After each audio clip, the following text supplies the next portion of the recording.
हाय दोस्तों, मैं संदीप सारण, व्याख्याता भौतिक विज्ञान, आप सबका हमारे इस YouTube चैनल पर हार्दिक स्वागत करता हूं। टॉपिकों की सीरीज में आगे बढ़ते हुए आज हम हिंदी मीडियम के लिए एक बहुत महत्वपूर्ण टॉपिक लेके आया हूं और ये टॉपिक का नाम है प्रकाश का अपवर्तन।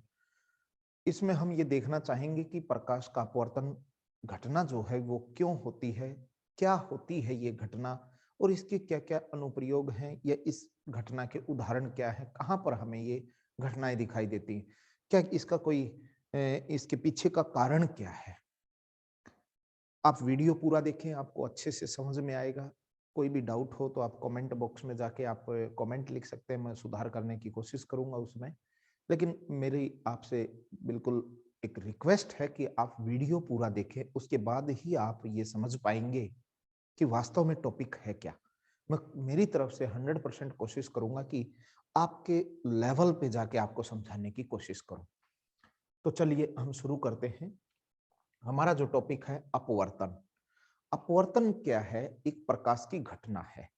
सामान्य जीवन में हम बहुत सारी ऐसी घटनाओं को देखते हैं जो प्रकाश के द्वारा घटित होती हैं। एक इससे पहले मैंने जो वीडियो बनाया था, उस वीडियो में मैंने परावर्तन के बारे में बात की थी कि हम बहुत सारी ऐसी घटनाएं देखते हैं जिसमें प्रकाश की परावर्तन की घटनाएं शामिल हैं। आज जो हमारा फोकस रहेगा वो अपवर्तन पे रहेगा। अपवर्तन की घटना होगी कब? जब माध्यम परिवर्तन होगा। ध्यान रख लेना, पहली शर्त यही है कि जब प्रकाश माध्यम परिवर्तन करेगा तो उस समय ये घटना घटेगी। जब प्रकाश एक माध्यम से दूसरे माध्यम में प्रवेश करता है तो उसके कारण क्या होता है कि जो अपनी प्रकाश की किरण है वो अपने रास्ते को बदल लेती है, अपने पथ से विचलित हो जाती है। अब हमें ये नहीं पता वो विचलित किधर होगी, लेकिन इतना जरूर हमें पता है कि जिस रास्ते से वो जा रही थी उस रास्ते को वो बदल लेगी, उस पथ को बदल लेगी। और ये पथ परिवर्तन की घटना है, इसको हम अपवर्तन कहते हैं। मैंने परिभाषा भी लिखी हुई है। एक और मैं आपको जानकारी देना चाहता हूं कि हमारे इस चैनल पे सबसे अच्छी विशेषता ये है कि इस चैनल से आपकी नॉलेज तो बढ़ रही है, प्लस आपको नोट्स भी मिल रहे हैं। आप बोर्ड पे लिखा हुआ देखेंगे, ये ऐसे कैसे अगर आपको पेपर में राइटिंग करनी है तो आपके नोट्स भी उपलब्ध हैं। आप इनके स्क्रीनशॉट लेके अपने नोट्स भी बना सकते हैं। यहाँ सिर्फ समझाया नहीं जाता, आपको नोट्स भी उपलब्ध हैं यहीं की यहीं। तो देखिए, जब कोई प्रकाश की किरण एक माध्यम से दूसरे माध्यम में प्रवेश करती है तो वह अपने पथ से विचलित हो जाती है। प्रकाश की इस घटना को प्रकाश का अपवर्तन कहते हैं। देखिए, आप समझ के देखिए कि मान लीजिए दो माध्यम है, एक इधर माध्यम है, एक इधर माध्यम है। ये प्रकाश की किरण इस तरीके से आई। अगर ये माध्यम नहीं बदलते तो ये ऐसे चली जाती, बिल्कुल जैसे जा रही थी वैसी की वैसी चली जाती। लेकिन इसने अपने पथ परिवर्तन करना, या तो इधर जाएगी या इधर जाएगी। ये किस बात पे निर्भर करेगा? ये निर्भर करेगा कि हमारे माध्यम कैसे हैं, हमारे माध्यम किस प्रकार के हैं। अब ध्यान ये रखना है कि यहां हम दो चीजों की बात करेंगे। एक शब्द आता है अपवर्तनांक, जो बहुत इंपॉर्टेंट चीज है। तो पहले मैं उसी का जिक्र करूंगा, अपवर्तनांक के बारे में हम पढ़ेंगे, क्योंकि जब तक हमें अपवर्तनांक की जानकारी नहीं होगी तो हम ये नहीं बता पाएंगे कि ऐसा हो क्यों रहा है। तो अपवर्तनांक क्या होता है? कोई भी माध्यम आप सामान्य रूप से ऐसे समझ लीजिए, बिल्कुल देसी भाषा में ऐसे समझ लीजिए कि एक हवा है और एक पानी है। दोनों में मूल अंतर आपको क्या दिखाई देता है कि हवा के जो कण हैं वो दूर दूर हैं, और जबकि पानी के कण क्या है, नजदीक नजदीक हैं। अर्थात हम सामान्य भाषा में कहें तो ये कह सकते हैं कि हवा के कण हैं वो एकांक आयतन में उनकी संख्या कम है, जबकि उसी एकांक आयतन में पानी के कणों की संख्या ज्यादा है। और इस अंतर को हम बोलते हैं एकांक जो आयतन है उसमें उपस्थित कणों की संख्या को घनत्व के नाम से हम जानते हैं। तो हम ये कह सकते हैं कि वायु का घनत्व पानी के घनत्व से कम है, और जिसका घनत्व कम है वो दूसरे की तुलना में विरल माध्यम हो जाएगा, यानी उसमें प्रकाश का चलना आसान है। हम सब जानते हैं कि प्रकाश की किरण अलग अलग माध्यम में अलग अलग वेग से गति करती है। क्या होता है कि अलग अलग माध्यम में, पानी में अलग वेग से चलेगी, कांच में अलग वेग से चलेगी, वायु में अलग वेग से चलेगी, और कोई माध्यम हो तो उसमें अलग वेग से चलेगी। तो जो प्रकाश की किरणें होती हैं भिन्न भिन्न माध्यम में भिन्न भिन्न वेग से गति करती हैं। तो इसका मतलब क्या हुआ कि माध्यमों में आपस में एक संबंध है कि किसी माध्यम में वो तेज गति से चले, किसी में कम गति से चले। इसका मतलब हुआ कि प्रकाश अपवर्तन की घटना मूलतः प्रकाश के उस माध्यम में वेग के पर निर्भर करती है कि अगर वो धीरे चल रही है तो अलग और तेज चलेगी तो अलग। यानी कहीं ना कहीं प्रकाश की गति का संबंध उस माध्यम से जुड़ा हुआ है। हम सब जानते हैं कि निर्वात में प्रकाश सबसे ज्यादा तेज चलता है और जिसका वेग होता है 3 × 10⁸ मीटर पर सेकेंड। तो हम सब जानते हैं कि और अपवर्तनांक क्या हो जाएगा। अब हम क्या करें, किसी भी माध्यम में वेग निकालना हो तो उसकी तुलना निर्वात के साथ कर दें। उसकी तुलना किससे कर दें? निर्वात के साथ। तो हम यहाँ क्या लिख देंगे कि अपवर्तनांक, किसी भी माध्यम का जब अपवर्तनांक लिखना हो तो इसकी परिभाषा हम इस तरीके से लिख देंगे कि निर्वात में प्रकाश का वेग, हम यहां लिखें निर्वात में प्रकाश का वेग, निर्वात में प्रकाश का वेग वह उस माध्यम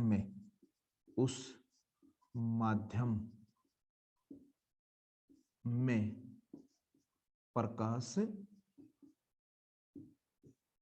के वेग का अनुपात को उस माध्यम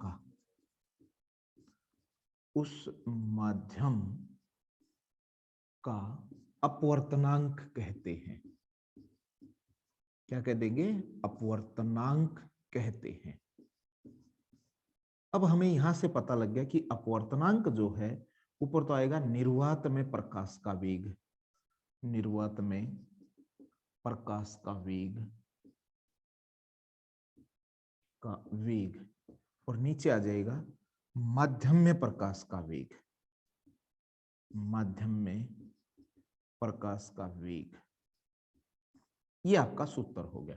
निर्वात में प्रकाश के वेग को c से लिख दो, इसको v से लिख दो, तो आप परिभाषा आराम से बना सकते हैं कि निर्वात में प्रकाश के वेग और माध्यम में प्रकाश के वेग के अनुपात को हम उसका अपवर्तनांक कहते हैं। एक होता है सापेक्षिक अपवर्तनांक, और यहां से आप देखें कि अपवर्तनांक जो है वो इसका मात्रक, अपवर्तनांक का मात्रक अगर निकालना हो, कभी पूछ भी ले, तो आप देखेंगे कि ऊपर भी वेग है और नीचे भी वेग है। समान राशियों का अनुपात होने के कारण ये क्या हो जाएगा? मात्रकहीन व विमाहीन, ना कोई इसकी विमा होगी। ये एक नंबर है सिर्फ, मात्रकहीन और विमाहीन। ये एक इंपॉर्टेंट चीज आप यहां देख सकते हैं। एक आता है सापेक्ष अपवर्तनांक। देखो यहां तुलना की बात की होगी। अगर हम निर्वात के साथ उसकी तुलना करें, किसके साथ करें? निर्वात के साथ अगर तुलना करें तो वो तो हो गया अपवर्तनांक, और सापेक्ष का मतलब हो गया कि जब हम उस माध्यम की किसी दूसरे माध्यम के साथ तुलना करें तो उसको बोलते हैं सापेक्ष अपवर्तनांक। इसकी परिभाषा क्या हो जाएगी?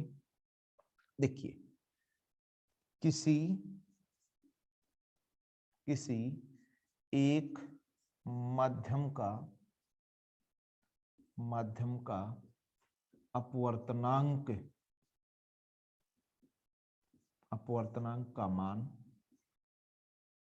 का मान कि दूसरे माध्यम के अपवर्तनांक से तुलना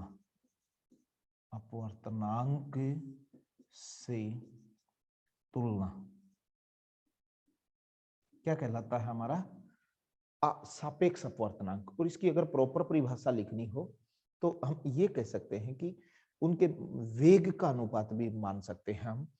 इसको क्या लिखेंगे? मान लीजिए किसी एक माध्यम का अपवर्तनांक ले लो, उसकी तुलना किसी दूसरे माध्यम से कर दें, जैसे n21 ध्यान देना, ये शब्द बहुत इंपॉर्टेंट है। 2:1 का मतलब है कि दूसरे माध्यम का पहले के साथ तुलना की गई है। तो इसको क्या लिखोगे, ऊपर लिखा जाएगा दूसरे का और नीचे लिखा जाएगा पहले का। ये बहुत इंपॉर्टेंट चीज है। N21 का मतलब ये है कि प्रकाश की किरण पहले माध्यम से दूसरे माध्यम में गई होगी। तो जिस माध्यम में पहले थी वो नीचे उसका अपवर्तनांक, और जिसमें गई वो ऊपर, और जो ऊपर आता है उसको पहले लिखेंगे, नीचे आया उसको बाद में लिखेंगे। ये हो गया दूसरे माध्यम के अपवर्तनांक की तुलना पहले अपवर्तनांक के पहले माध्यम के अपवर्तनांक की तुलना से। आप इसका एक स्क्रीनशॉट ले लें ताकि नोट्स बनाने में आपको आसानी हो जाए। तो देखिए, यहां से हमें इस बात की पुष्टि हुई कि कोई भी माध्यम है, उन दोनों माध्यमों की तुलना पर उस माध्यम में चलने वाले प्रकाश के वेग पर निर्भर करेगा। अब जिस माध्यम में वेग कम होगा, अब यहां से देखिए, आप इस सूत्र का प्रयोग करके देखो। इस सूत्र के प्रयोग से क्या प्राप्त हो रहा है हमें, n बराबर है c/v। c तो कांस्टेंट है, जो c होता है इसका मान होता है 3 × 10⁸ मीटर पर सेकेंड। ये आपको वैल्यू याद होनी चाहिए। तो अपवर्तनांक है वेग के व्युत्क्रमानुपाती है, n व्युत्क्रमानुपाती है v। जिस माध्यम में प्रकाश का वेग अधिक होगा उसका अपवर्तनांक कम हो जाएगा, जिस माध्यम में प्रकाश का वेग कम होगा उसका अपवर्तनांक अधिक हो जाएगा। तो इस तरीके से आप इसको समझ सकते हैं। मैं इससे अपवर्तन को समझाने की कोशिश करता हूं आपको। तो देखिए, अब हम बात करेंगे कि दो माध्यम लें। अब जब दो माध्यम भिन्न भिन्न माध्यम होंगे तो स्वाभाविक सी बात है कि उन दोनों के अपवर्तनांकों के मान में अंतर होगा। तो ये चित्र समझने की कोशिश करें आप।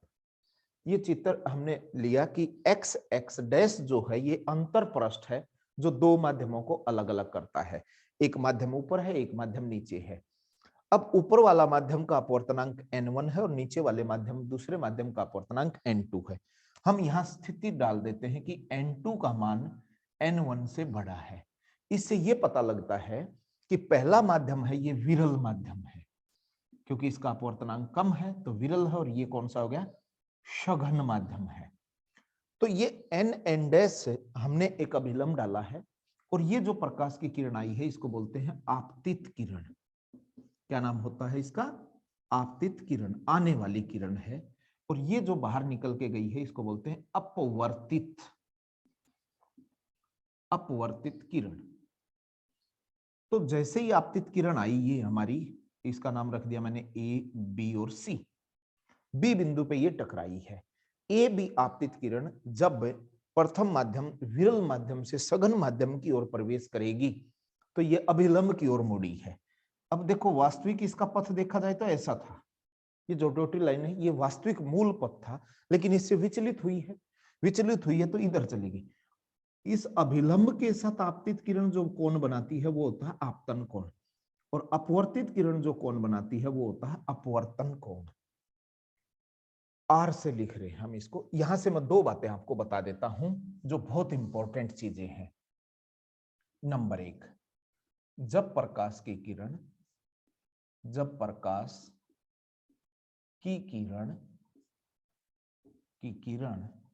विरल माध्यम से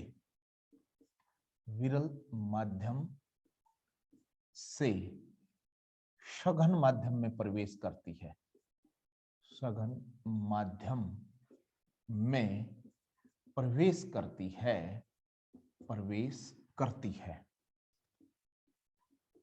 है तो अभिलंब की ओर मुड़ेगी, अभिलंब की ओर मुड़ जाती है। इसका सिंपल सा मतलब क्या समझ सकते हैं कि यहां आई कोण का मान आर कोण से बड़ा होगा, यानी आपतन कोण का मान अपवर्तन कोण से बड़ा हो जाएगा। इसका उल्टा कर लो, जब प्रकाश की किरण सघन से अगर विरल में जाए, सघन से विरल में प्रवेश करे, विरल माध्यम में प्रवेश करे, प्रवेश करे तो क्या होती है, अभिलंब से दूर हटती है। तो अभिलंब से दूर हट जाती है, दूर हट जाती है। और अभिलंब से दूर हटेगी तो आई का मान है वो आर से छोटा हो जाएगा। ये दो शर्त आपको ध्यान रखनी है। और तीसरा, जब इसकी तीसरी बात जो नियम बोलते हैं, जिसको अपवर्तन के नियम बोलते हैं, हम ऐसे लिख लो, अपवर्तन के नियम। आप नोट्स बना सकते हैं साथ साथ, अपवर्तन के नियम, क्योंकि बाद में जब आप कभी रिवाइज करें तो आपको बेनिफिट हो जाए, बार बार वीडियो देखने की जरूरत नहीं पड़े आपके नोट्स हो तो। पहला नियम क्या कहता है कि आपतित किरण कोमा अपवर्तित किरण जो बाहर निकल के आई है, दूसरे माध्यम में थी जो, अपवर्तित किरण वह अभिलंब, एक होता है अभिलंब, हमेशा, सदैव शब्द भी यूज करते हैं, हमेशा एक ही तल में होते हैं, एक ही तल में होते हैं।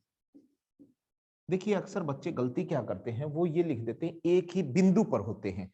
जब आप कॉलेज में जाएंगे तो फॉर्मेट का नियम है, वहां इसका प्रूफ है कि बिंदु पे नहीं होते, ये एक तल में होते हैं, प्लेन में होते हैं। दूसरा जो नियम है वो बड़ा इंपॉर्टेंट नियम है। इंपॉर्टेंट नियम क्या है, जिसको हम शनेल का नियम बोलते हैं, वो है ये। दूसरा नियम क्या कहता है, किसी माध्यम में, यानी किसी माध्यम का अपवर्तनांक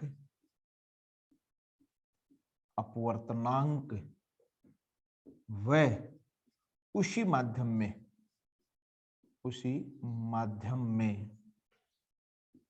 बने कोण की जया को बोलते हैं साइन, जया का गुणनफल हमेशा नियत रहता है। ये है मूल जो नियम है। अब सोच के देखो, ये पहला माध्यम ले लो, पहले माध्यम में अपवर्तनांक कितना है, n1 गुणा में साइन ऑफ एंगल कितना बना हुआ है इस माध्यम में, पहले में i, साइन i, ये क्या है, नियत रहेगा।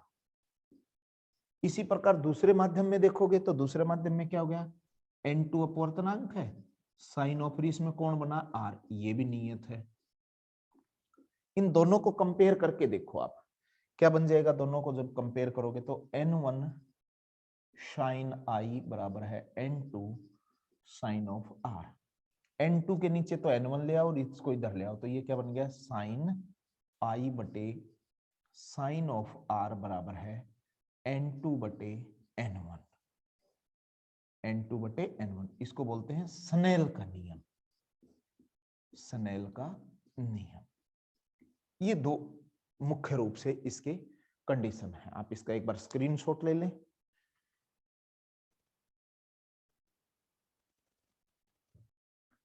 तो देखिए हमने ये बात पढ़ ली कि जो अपवर्तन की घटना कैसे हुई है, जब प्रकाश की किरण, आपतित प्रकाश की किरण विरल माध्यम से सघन माध्यम में प्रवेश करेगी तो अभिलंब की ओर मुड़ेगी, और जब ये सघन से विरल में जाएगी तो अभिलंब से दूर हट जाएगी।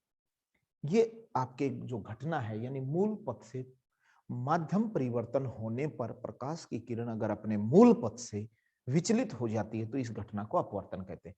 अब क्वेश्चन मन में उठता होगा कि ये प्रकाश, ये हमारा अपवर्तक पृष्ठ है, एक माध्यम ये है, ये दूसरा माध्यम, अगर प्रकाश की किरण इसके ऊपर लंबवत डाल दी जाए, कैसे डाल दी जाए, लंबवत डाल दी जाए, तो बिना विचलित हुए ये सीधी निकलेगी, ध्यान रख लेना।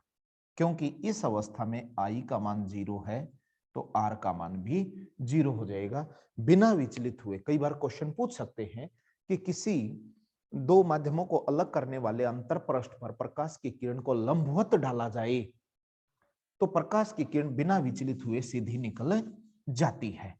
हम एक क्वेश्चन की बात करेंगे इस पे अपवर्तनांक के, कि क्वेश्चन इस तरीके से आ जाए आपके कि ये क्वेश्चन दे दिया जाए आपके प्रकाश की किरण 1.5 अपवर्तनांक वाले माध्यम से गुजरती है तो इसका वेग कितना होगा, ये आपका क्वेश्चन आ जाए। तो इस तरह का क्वेश्चन कैसे हल करेंगे हम कि आपको क्या दे रखा है, n का मान दे रखा है 1.5, यानी जिस माध्यम से प्रकाश की किरण गुजरी है उसका अपवर्तनांक ये है। तो हम जानते हैं कि अपवर्तनांक का सूत्र क्या होता है, c/v, यानी निर्वात में प्रकाश का वेग वह उस माध्यम में प्रकाश के वेग के अनुपात को बोलते हैं। तो n का मान तो 1.5 है, c का मान आप जानते हैं 3 × 10⁸ और v निकालना है 3 × 10⁸ अपॉन 1.5 से काटोगे तो 2, तो v की वैल्यू आएगी 2 × 10⁸ मीटर पर सेकेंड। तो इस तरीके से आप उसका वेग निकाल सकते हैं। तो इस तरह का क्वेश्चन भी सामान्य रूप से पूछा जाता है। एक अपवर्तन की जो घटना है, अपवर्तन की जो घटना घटती है वो समतल कांच की पारदर्शी पट्टिका से अपवर्तन की घटना के ऊपर हम चर्चा करेंगे। और ये आपके 12th क्लास में तो ये एक्टिविटी का हिस्सा है कि एक ग्लास स्लैब दे रखी होगी, उसमें किस प्रकार से आपका अपवर्तन होता है। तो हम क्या करें, एक ग्लास की पट्टिका ले लेंगे ऐसे, मान लीजिए ये कांच की पट्टिका है जिसका नाम रख दिया मैंने P, Q, R और S। इस कांच की पट्टिका की जो मोटाई है, यानी इस बिंदु से P से यहां तक T मोटाई मान ली, ये हमने T मोटाई की एक कांच की पट्टिका ली है जिसकी मोटाई कितनी है T। अब इसके 2 बार अपवर्तन की घटना घटेगी। बाहर जो माध्यम है वो वायु है, क्या है यहाँ पे, वायु, और ये है कांच।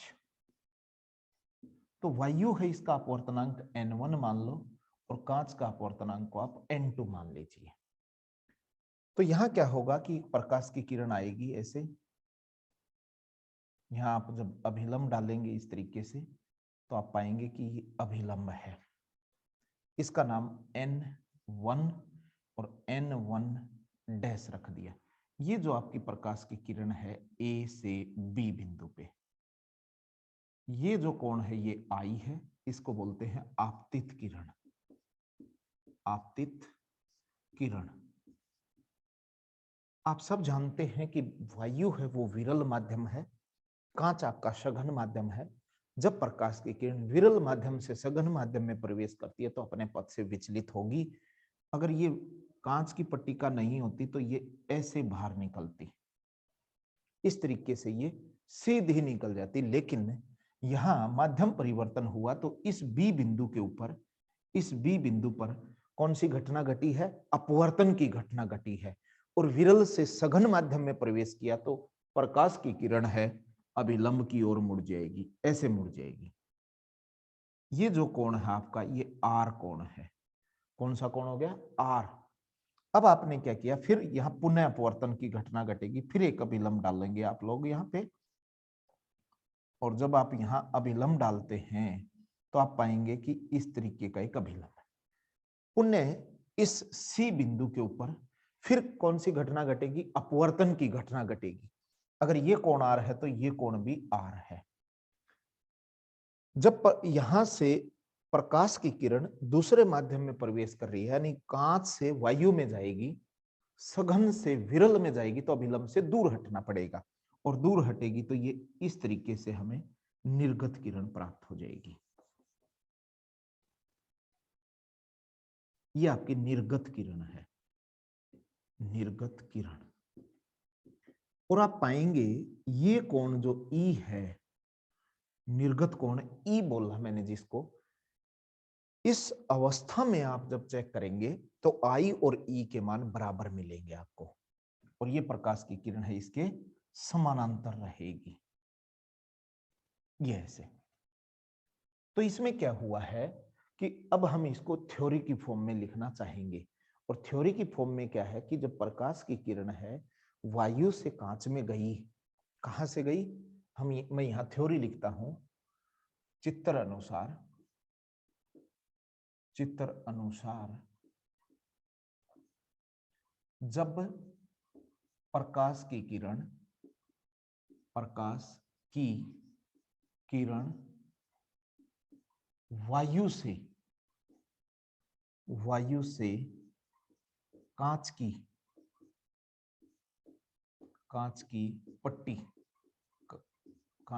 पट्टिका पर आपतित की जाती है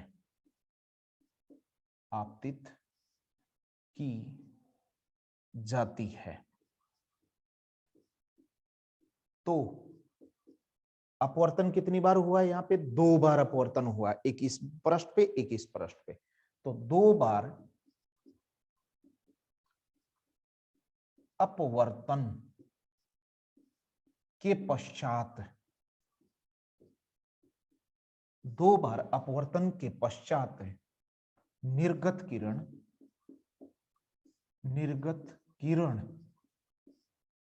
आपतित किरण के समानांतर गमन करती है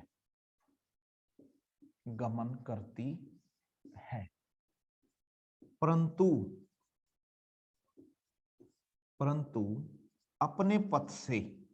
अपने मूल पथ से पीछे की ओर खिसक जाती है।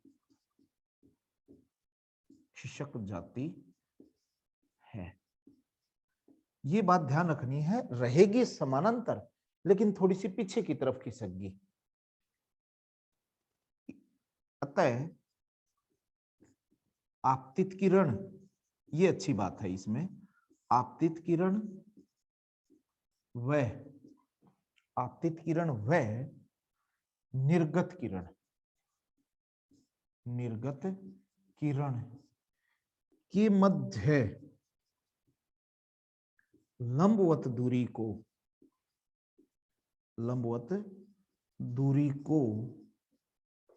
जो इन दोनों के बीच की लंबवत दूरी है, लंबवत दूरी का मतलब हो गया कि हम यहां से एक लंब डाल दें, ये जो दूरी है यहां से यहां तक की, डी से लिख देता हूं इसको, लंबवत दूरी को पार्श्विक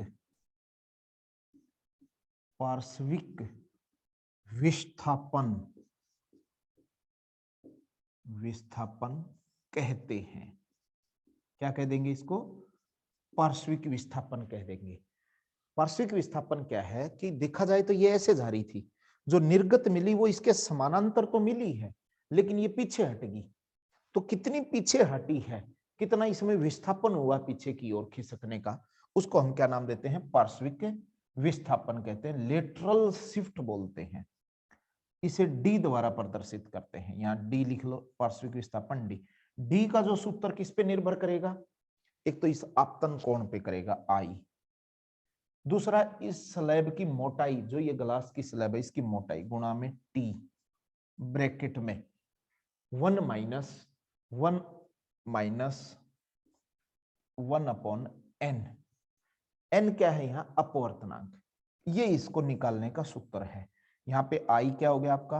आपतन कोण, बहुत छोटे कोण है ये।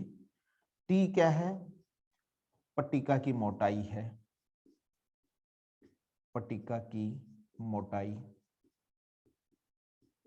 और एन क्या है यहाँ? अपवर्तनांक है। और एक शर्त और यहां बनती है कि जो आई का मान है वो ई कोण के बराबर होता है, ये बात भी ध्यान रखना।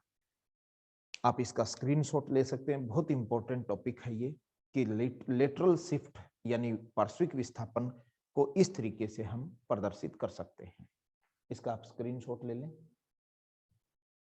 देखिए, अपवर्तन की कुछ घटनाएं ऐसी हैं जो आप सामान्य रूप से देखा होगा आपने, जैसे मैंने कुछ उदाहरण लिखे हैं कि पानी में रखे सिक्के का ऊपर उठा हुआ दिखाई देना। आप क्या करना, सामान्य से प्रयोग है, कोई विशेष जरूरत नहीं है। कांच का गिलास ले लें, उसकी तली में एक आप लोहे का कॉइन होता, जो सिक्का होता, उसको चिपका दीजिए ग्लू के साथ, और फिर उसमें पानी डालना। आपको ऐसा लगेगा जैसे सिक्का ऊपर उठा हुआ दिखाई दे रहा है। क्यों होता है ऐसा? क्या वास्तव में ऊपर उठता है वो, या ये हमारा एक आभास है, हमारा एक जो इल्यूजन इफेक्ट है, क्या हमें एक भ्रम पैदा हुआ है। दूसरा, आपने देखा होगा तालाब कि जो साफ पानी हो बिल्कुल तालाब में, तो तालाब की गहराई, उसकी जो वास्तविक गहराई है उससे कम दिखाई देती है, यानी उसका तल है जो पेंदा होता है वो ऊपर की ओर उठा दिखाई देगा। आपको लगेगा ऐसे कि तालाब कम गहरा है, लेकिन जब हम उसके अंदर उतरते हैं तो तब हमें पता लगता है कि ये जितना हमें दिखाई दिया उससे कुछ ज्यादा गहरा था। ये भी एक घटना है। तीसरी एक घटना है कि आपने, ये तो सामान्य सी है कि पेंसिल जो होती है उसको पानी में डुबो के देखें, ऐसे जब तिरछा डुबोएंगे तिरछी पेंसिल को, तो वो यहाँ जहां से पानी के अंदर गई है वहां से ऐसे लगेगी जैसे टूटी हुई है। एक बात और मैं आपको क्लियर कर देता हूं, अगर उसको ऐसे पानी में डालेंगे सीधी, तो बिल्कुल सीधी दिखाई देगी, फिर मुड़ी हुई दिखाई नहीं देगी। ये सब जो घटनाएं हैं ये अभिलंब विस्थापन की घटना कहलाती है तो ये अपवर्तन की घटना। अपवर्तन में भी एक तो पार्श्विक विस्थापन था, जो इससे पहले हमने बात की कांच की पट्टिका में, वो पार्श्विक विस्थापन था, यानी प्रकाश की किरण चलते चलते अपने पथ से पीछे हट गई थी। ये अभिलंब है कि ऊपर की ऊंचाई में अंतर आना, आभासी और वास्तविक गहराइयों में, ऊंचाइयों में अंतर आ जाना। जैसे हम ये बात करते हैं कि एक माध्यम ये है वायु, एक माध्यम ये है कांच, पानी, सॉरी, कोई दूसरा माध्यम है, यहां प्रकाश का स्रोत है। या ऐसे समझ लो कि जो हमने सिक्का रखा है वो ये सिक्का एस सिक्का यहां रखा हुआ है, जो इस की सतह से वास्तविक गहराई एच पर के अंदर है। तो ये वायु है, इसका अपवर्तनांक n1 है, और इसका अपवर्तनांक पानी का n2 ले लो, और n2 का मान n1 से बड़ा है। यानी पानी का अपवर्तनांक वायु के अपवर्तनांक की तुलना में ज्यादा है। अगर अपवर्तनांक ज्यादा है तो स्वाभाविक सी बात है कि यहां हमारा पानी में सिक्का रखा हुआ है, यहां से जब प्रकाश की किरण चलेगी तो वो ऐसे चलेगी, बिल्कुल सीधी जाएगी, ये प्रकाश की किरण चली गई। लेकिन यहां आते ही आप पाएंगे कि माध्यम में परिवर्तन हुआ है, और जब माध्यम में परिवर्तन हुआ है अपवर्तन की घटना होनी है। और अपवर्तन की घटना क्या कहती है, ये सघन माध्यम है, ये विरल माध्यम है। जब प्रकाश की किरण सघन माध्यम से विरल माध्यम में प्रवेश करेगी तो अभिलंब से दूर हट जाएगी। तो यहां हमने अभिलंब डाल देंगे, ये ऐसे करके, ये हमने एक अभिलंब डाला, तो ये क्या करेगी, इधर मुड़ जाएगी ऐसे करके, इस तरीके से मुड़ जाएगी। हम तो यहां से देख रहे हैं ना इसको, हम क्या करेंगे, यहां से देखेंगे, ये हमारी आंख है, ये आंख है, और जब यहां से हम देखेंगे, हम तो सीधा देखते हैं, सीधा देखते हैं तो ये हमें ऐसे लगेगी कि यहां पे आई हुई है, ये इस बिंदु पे इसकी स्थिति दिखेगी एस डैश स्थिति पे।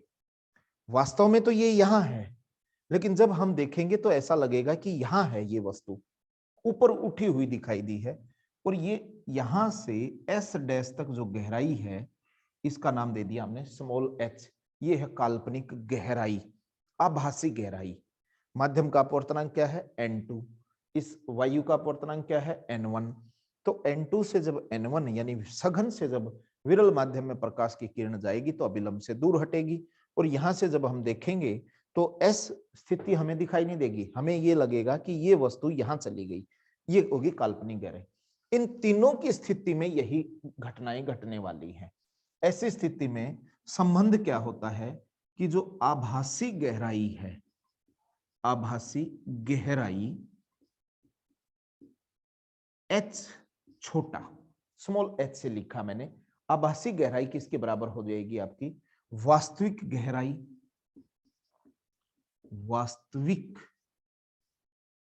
गहराई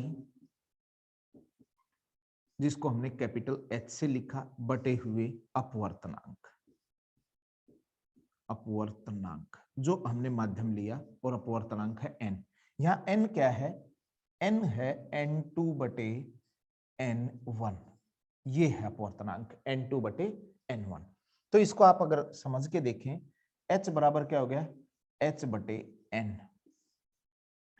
अब हमें ये बताना है कि कितना ऊंचा उठा, तो ऊंचा तो s से s डैश निकालना है, एस एस डैश क्या हो जाएगा, capital H minus small H, यानी टोटल गहराई इतनी है, इसमें से आभासी गहराई घटा दे तो नीचे वाला भाग आ जाएगा। तो एच तो ऐसे का ऐसा रखो और इस एच की वैल्यू रखोगे तो एच बटे एन, एच कॉमन आ जाएगा, ये बच गया 1 माइनस 1/n, ये है डी। डी का मतलब हो गया जो हमारी नॉर्मल विस्थापन है, अभिलंब विस्थापन है, वो इसके बराबर हो जाएगा।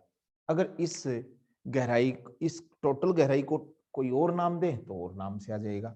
तो ये डी की वैल्यू है। जो अभिलंब विस्थापन निकालना हो, दो तरह से क्वेश्चन पूछे जा सकते हैं। एक तो ये क्वेश्चन पूछा जा सकता है कि वो वास्तव में इतना गहरा है तो उसकी काल्पनिक यानी आभासी गहराई निकालिए, तो ये फॉर्मूला प्रयोग करेंगे। अगर ये पूछ ले कि कितना ऊंचा उठा हुआ दिखाई दिया, तो ये फॉर्मूला आपको लगाना पड़ेगा। तो इस तरीके से आप इस क्वेश्चन को सोल्व कर लेंगे। यहां क्या है, एच तो क्या होगी, वास्तविक गहराई, वास्तविक गहराई, और एन हो गया आपका अपवर्तनांक। इन दो चीजों का आपको पता लग जाए तो आप डी का मान निकाल सकते हैं, यानी अभिलंब विस्थापन का मान आसानी से, अभिलंब विस्थापन का मान आसानी से निकाल सकते हैं इस सूत्र का प्रयोग करके। इसका स्क्रीनशॉट ले लें आप, और जब भी इसका स्क्रीनशॉट लें तो आप कॉपी में नोट्स आसानी से बना सकते हैं। इसकी अन्य घटनाएं क्या होंगी कि एक तो 3 घटनाएं इसके अंदर समा गई, ये अपनी अपवर्तन की घटना है। तारों का टिमटिमाना, ये भी अपवर्तन की घटना है। तारों का टिमटिमाना भी अपवर्तन की घटना है। सूर्य उदय से पहले और सूर्यास्त के बाद तक दिखाई देता है, ये भी किसकी घटना है आपकी, ये भी अपवर्तन की घटना है। इस तरीके से हम अपवर्तन के टॉपिक को आराम से समझ सकते हैं। इससे रिलेटेड अगर कोई न्यूमेरिकल आता है तो आप उसको भी आराम से इन फॉर्मूलों का प्रयोग करके हल कर लेंगे। अगर आपको हमारा चैनल अच्छा लगा तो इसको शेयर करें, सब्सक्राइब करें, ज्यादा से ज्यादा बच्चों को भेजें। आप सबका बहुत बहुत धन्यवाद।